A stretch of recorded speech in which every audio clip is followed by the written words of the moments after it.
हाँ जी, देखो हम पढ़ना शुरू करते हैं और पढ़ना शुरू करेंगे किससे कि वर्ब के टॉपिक से।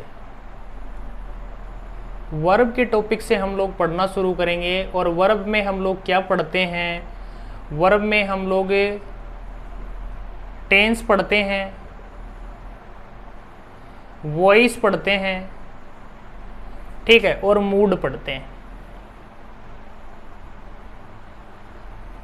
तो सबसे पहले हम लोग टेंस से शुरुआत करते हैं, ठीक है। ये मोस्टली मैं नेवी एयरफोर्स और एसएससी को फोकस करते हुए वीडियो बना रहा हूँ। तो ये जो टेंस का टॉपिक है, यहाँ से हम लोग शुरुआत करें तो हम लोग यहाँ कहें कि टेंस क्या होता है। टेंस का हिंदी ट्रांसलेशन तुम लोग काल करते हो, ठीक है। अब इस काल को छोड़ के अगर पूछा जाए कि टेंस क्या होता है, तो क्या आंसर होगा कि टेंस क्या होता है? टेंस काल होता है। और काल के बारे में हमने कही कि भाई काल को छोड़कर जो चीज़ होती है उसको हम लोग पूछना चाह रहे हैं कि टेंस के टॉपिक टेंस क्या होता है। तो टेंस जो होता है वो टेंस होता है वर्ब फॉर्म। वर्ब फॉर्म का नाम क्या है? टेंस है, ठीक है। अब वर्ब फॉर्म का नाम टेंस है तो अब नई बात आएगी कि वर्ब की फॉर्म कितनी होती हैं, ठीक है। तो कितनी वर्ब की फॉर्म होती हैं तो हम लोग पढ़ते हैं कि भाई फर्स्ट फॉर्म होती है, सेकंड फॉर्म होती है, थर्ड फॉर्म होती है, ठीक है। तो ये जो नाम जो पढ़ते हैं हम लोग, ये जो हैं ये चालू भाषा के नाम होते हैं, इंग्लिश के नाम नहीं होते हैं, ठीक है। तो इंग्लिश के नाम क्या होते हैं? इंग्लिश के नाम होते हैं कि भाई वर्ब की फॉर्म का नाम होता है बेस फॉर्म, ठीक है। फिर दूसरा नाम होता है प्रेजेंट फॉर्म,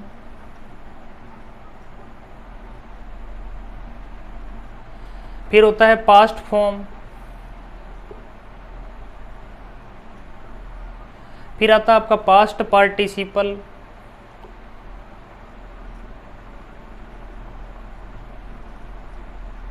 ठीक है। और फिर हम लोग पढ़ते हैं प्रेजेंट पार्टिसिपल। Present participle. इस प्रकार से हमने कहा कि भाई वर्ब की कितनी फॉर्म हो गई?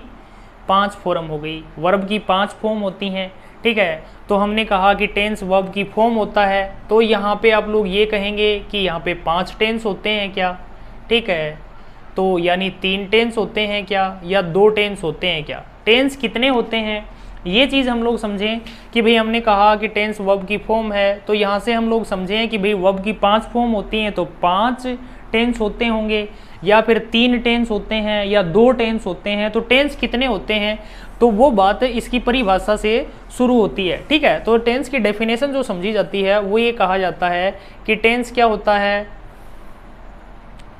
Tense is a verb form which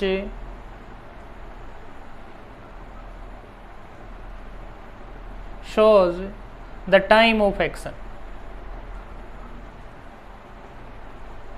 ठीक है।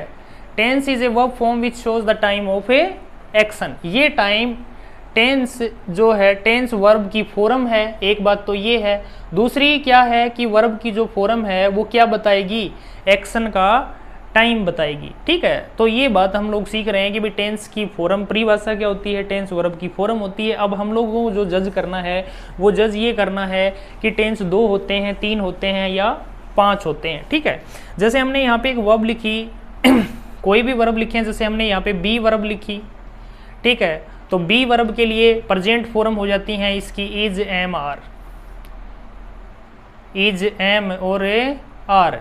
पास्ट फॉर्म हो जाती है इसकी वॉज और वर। पास्ट पार्टिसिपल फॉर्म हो जाती है इसकी बीन। प्रेजेंट पार्टिसिपल फॉर्म हो जाएगी इसकी बीइंग, ठीक है। फिर जैसे कोई दूसरी वर्ब जैसे हम लिखें यहाँ पे कि हमने लिखा प्ले वर्ब को, तो इसकी प्रेजेंट फॉर्म हो जाएंगी, एक तो खुद प्ले हो जाएगी और एक हो जाएगी प्लेज। ठीक है, पास्ट फॉर्म क्या हो जाती है, प्लेड हो जाएगी। पास्ट पार्टिसिपल फॉर्म क्या हो जाएगी इसकी, प्लेड हो जाएगी। ठीक है, और प्रेजेंट पार्टिसिपल फॉर्म क्या हो जाएगी, प्लेइंग हो जाएगी। ठीक है, तो ये जो है हमने जो नाम देखे, अब देखो यहाँ ये प्ले वर्ब है यहाँ, और यहाँ भी ये प्ले वर्ब है। ठीक है, ये दोनों जो नाम हमें स्पेलिंग में सेम दिख रहे हैं, ठीक है, क्या ये सेम होते हैं, ठीक है, या सेम नहीं होते, तो ये क्या होते हैं, ये क्या होता है, ये क्या सिस्टम होता है, ये बातें हमें समझनी होती हैं। ठीक है, जैसे हमने यहाँ पे लिखा क्लोज वर्ब को, दूसरा यहाँ पे लिख दिया हमने, एक तो क्लोज आ जाएगा आपका, दूसरा क्या आ जाएगा क्लोजेस। ठीक है, फिर तीसरा क्लोज्ड हो जाएगा, फिर पास्ट पार्टिसिपल में क्या हो जाएगा आपका, क्लोज्ड हो जाएगा, और फिर यहाँ पे क्या आ जाएगा, क्लोजिंग। तो ये इस प्रकार से वर्ब की क्या बनती हैं, फॉर्म बनती हैं, और हम इसको जो 5 नाम होते हैं इन नामों को सीखते हैं। ठीक है, और फिर हम ये जज करेंगे कि टेंस कितने होते हैं। ठीक है, तो ये जो बातें हैं, अब इनमें कहाँ कहाँ टेंस होता है, इस बात को सीखने के लिए हमें क्या सीखना होता है कि कहाँ कहाँ टेंस होता है, कौन सी फॉर्म में टेंस होता है, टेंस कितने होते हैं, तो इसके बारे में हम लोग चर्चा करें। तो ये जो है, जैसे हमने यहाँ इस बात को समझते हैं कि ये जो दो प्ले और ये प्ले इधर लिखा है, क्लोज और क्लोज ये इधर लिखा है। ठीक है, तो ये दोनों एक हैं या अलग अलग हैं, इस बात को समझते हैं। जैसे हमने लिखा close the door, close the door. ठीक है, फिर हमने लिखा यहाँ पे यू क्लोज द डोर। तो ये वाली जो क्लोज है स्पेलिंग सेम है, और ये क्लोज भी स्पेलिंग में सेम है। ठीक है, तो देखो यहाँ जो क्लोज वर्ब है ये क्या कर रही है, ये आपका सब्जेक्ट जो है ये प्लूरल है, और प्लूरल सब्जेक्ट के अनुसार ये जो वर्ब आई है ये भी कैसी है, प्लूरल वर्ब आई है। तो ये जो प्रेजेंट फॉर्म में आपने एस और ईएस के बिना जो वर्ब लिखी है, ये वर्ब का प्लूरल रूप होता है, कहाँ का, प्रेजेंट फॉर्म का। ठीक है, जबकि ये क्लोज जो आपने यहाँ लिखा है, ये जो लिखा है यहाँ पे आपने क्लोज, ये वाला क्या है, ये आपकी बेस फॉर्म है। ठीक है, ये बेस फॉर्म क्यों है, क्योंकि ये वाला सेंटेंस जो है ये इम्पेरेटिव सेंटेंस है, और इम्पेरेटिव सेंटेंस क्या होता है, वर्ब की बेस फॉर्म है प्लस उससे शुरू होता है। वर्ब की जो बेस फॉर्म होती है उससे क्या होगा, आपका इम्पेरेटिव सेंटेंस शुरू होगा। ठीक है, फिर आपने यहाँ लिखा यू क्लोज द डोर, ये वाला सेंटेंस क्या है, ये दूसरी प्रकार का है, अफर्मेटिव प्रकार का सेंटेंस है, और अफर्मेटिव प्रकार का सेंटेंस है तो यहाँ पे क्या करती है, ये क्लोज वर्ब लिखी है तो ये अपने प्लूरल सब्जेक्ट के अनुसार यहाँ पे क्लोज का यूज किया है। यदि यहाँ पे एक वचन का आपका सब्जेक्ट होता तो तुम लोग यहाँ पे इसके साथ ऐसे लगा करके क्या करते, इसको यूज करते। तो यहाँ हमने समझा। अब देखो इस बात को समझने के लिए ये जो क्लियर जो बात होती है, इसमें ये बात कैसे समझ में आती है और कैसे पता लगता है कि ये दोनों अलग अलग हैं या एक हैं। ठीक है, जैसे हमने लिखा अभी ये ओपन द डोर, ये सेंटेंस हमने लिखा ओपन द डोर। अब ये ओपन है, यहाँ पे जो हमने ओपन वर्ड को यूज किया है, ठीक है, ये जो ओपन वर्ड यूज किया है, तो ये ओपन जो है ये वाला वर्ड है आपका बेस फॉर्म में भी वही होता है स्पेलिंग में, और आपकी प्रेजेंट फॉर्म में भी क्या होता है, इसी रूप में यूज होता है। ठीक है, यानी हमने ओपन का यूज किया, क्लोज का करो, प्ले का करो, ठीक है, कुक का करो, जो भी वर्ब आती हैं आपकी उनके बेस फॉर्म में रूप क्या होते हैं, बहुवचन में, प्रेजेंट फॉर्म में, बहुवचन में उसका रूप जो बेस फॉर्म में होता है वही होता है। क्या बताया मैंने कहा कि प्रेजेंट फॉर्म में बहुवचन के रूप में जो क्रिया आप लोग यूज करोगे उसका जो रूप बनेगा वही बेस फॉर्म में वही रूप रहता है। स्पेलिंग में दोनों हमें क्या दिखेंगे, सेम दिखेंगे, ठीक है। लेकिन ये क्या है, दोनों अलग अलग हैं। इसको समझने के लिए हम लोग एक सेंटेंस लेते हैं। जैसे हमने लिखा बी ऑनेस्ट, बी ऑनेस्ट, ठीक है। इसको बी ऑनेस्ट लिखें क्योंकि ये इंपेरेटिव सेंटेंस है और इंपेरेटिव सेंटेंस किससे शुरू होगा, बेस फॉर्म से, ठीक है। या हम इसको इज ऑनेस्ट लिखें, इज ऑनेस्ट लिखें तो यहाँ पे ये बी ऑनेस्ट क्या होगा, सही होगा, और आपका इज ऑनेस्ट क्या हो जाएगा, गलत हो जाएगा। क्यों गलत हो जाएगा, क्योंकि प्रेजेंट फॉर्म में और बेस फॉर्म में बी वर्ब के रूप क्या होते हैं, अलग अलग होते हैं। और हमारा ये जो है ये हमें दिखेगा। अभी हमारा डाउट जो है वो क्लियर होना चाहिए कि भाई ये वाली जो वर्ब है, ये जो प्ले लिखी है यहाँ पे और ये प्ले लिखी है, इन दोनों में अंतर होता है, ठीक है। बेस फॉर्म अलग होती है और प्रेजेंट फॉर्म अलग होती है, ठीक है। तो ये बातें हमें समझ में आनी चाहिए। अब इससे आगे की जो बात होती है वो हमें अभी क्या करना है कि हमें ये बताना है कि टेंस कितने होते हैं, ठीक है। तो टेंस कितने होते हैं यहाँ से बात करते हैं हम लोग। तो ये बात कैसे समझ में आती है देखना। जैसे हमने लिखा यहाँ पे ही इज ए टीचर, फिर हमने लिखा ही इज प्लेइंग चेस, फिर हमने लिखा he has played a match, ठीक है। और फिर हमने देखा ओपन द डोर। ये वाले हमने सेंटेंस लिखे। अब देखो यहाँ पे ये जो इज लिखा है यहाँ पे वर्ब फ्रेज है, इसको हम लोग क्या समझेंगे, यहाँ से यहाँ तक वर्ब फ्रेज समझेंगे। अब यहाँ से यहाँ तक क्या है, ये वर्ब फ्रेज है, ठीक है। फिर यहाँ से यहाँ तक का ये क्या है, वर्ब फ्रेज है, ठीक है। ये वर्ब फ्रेज है और यहाँ पे आप लोगों ने ये ओपन लिखा, ये अकेला क्या है, वर्ब फ्रेज है, ठीक है।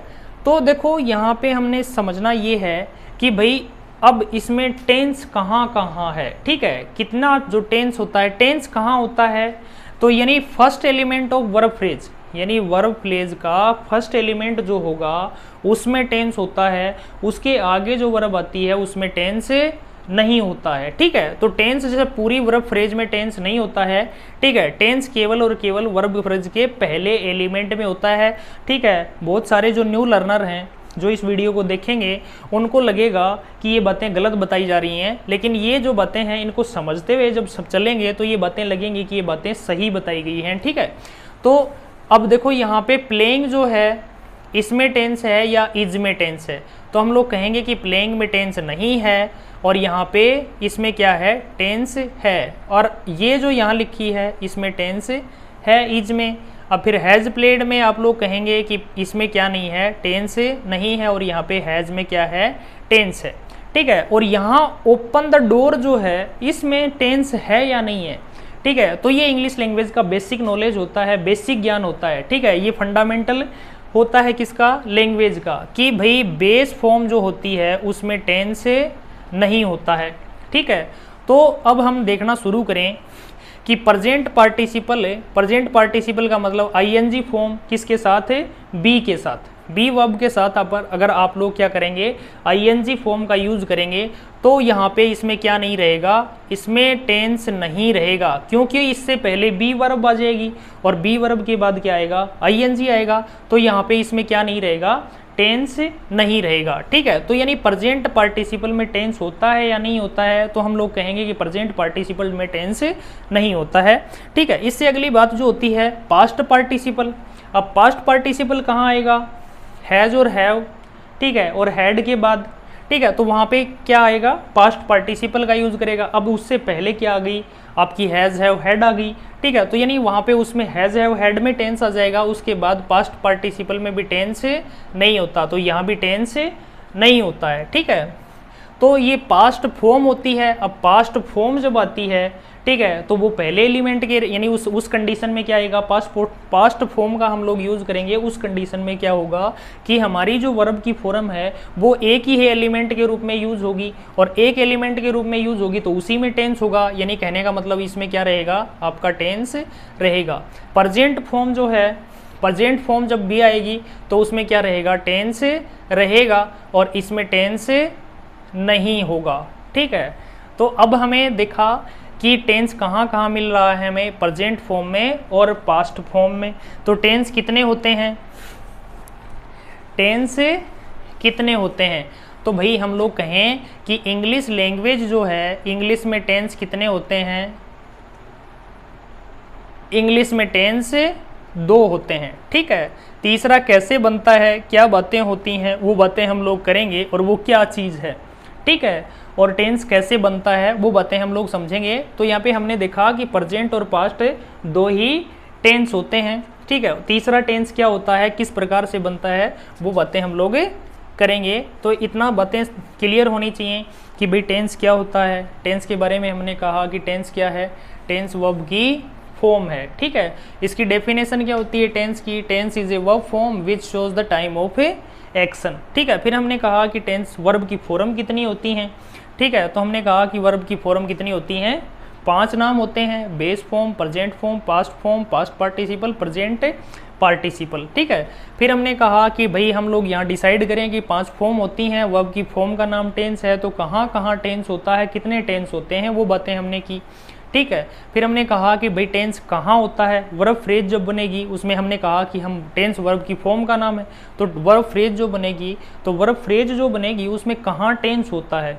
ठीक है, टेंस कहाँ होता है, तो हमने कहा कि भाई वर्ब फ्रेज के फर्स्ट एलिमेंट में, वर्ब फ्रेज जो भी होगी उसके पहले एलिमेंट में क्या होगा, टेंस होगा। ठीक है, तो यानी वर्ब फ्रेज में मैक्सिमम कितने एलिमेंट हो सकते हैं। ठीक है, तो वर्ब फ्रेज में मैक्सिमम 5 एलिमेंट होंगे, 5 एलिमेंट होंगे। ठीक है, कि भाई आपकी हेल्पिंग वर्ब है, उसके बाद भी आपकी क्या आएगी, हेल्पिंग वर्ब, उसके बाद भी आपकी हेल्पिंग वर्ब, और उसके बाद भी आपकी हेल्पिंग वर्ब, और उसके बाद आएगी आपकी मेन वर्ब। ठीक है, तो यानी इंग्लिश लैंग्वेज में वर्ब फ्रेज का जो सिस्टम है वो मैक्सिमम 5 एलिमेंट उसमें हो सकते हैं। ठीक है, लेकिन जब 5 एलिमेंट हैं तब भी टेंस कहाँ होगा, केवल फर्स्ट एलिमेंट में ही होगा। उसके आगे जितनी भी चीज़ें आएंगी उसमें क्या नहीं होगा, आपका टेंस नहीं होगा। ठीक है, तो टेंस केवल और केवल कहाँ होगा, फर्स्ट एलिमेंट में ही टेंस होगा। ठीक है, ये बातें हमारी हुई कि टेंस कितने होते हैं, 2 टेंस होते हैं। ये बातें यहाँ तक हमारी बातें हुई हैं। इससे आगे की बात जो हम करें तो वो बात क्या होती है टेंस के रिगार्डिंग। तीसरी जो बात है जो अब हम लोग समझने की कोशिश करेंगे वो क्या बात है, देखना। अभी हम तीसरा टेंस कैसे बनता है उसकी बात करते हैं।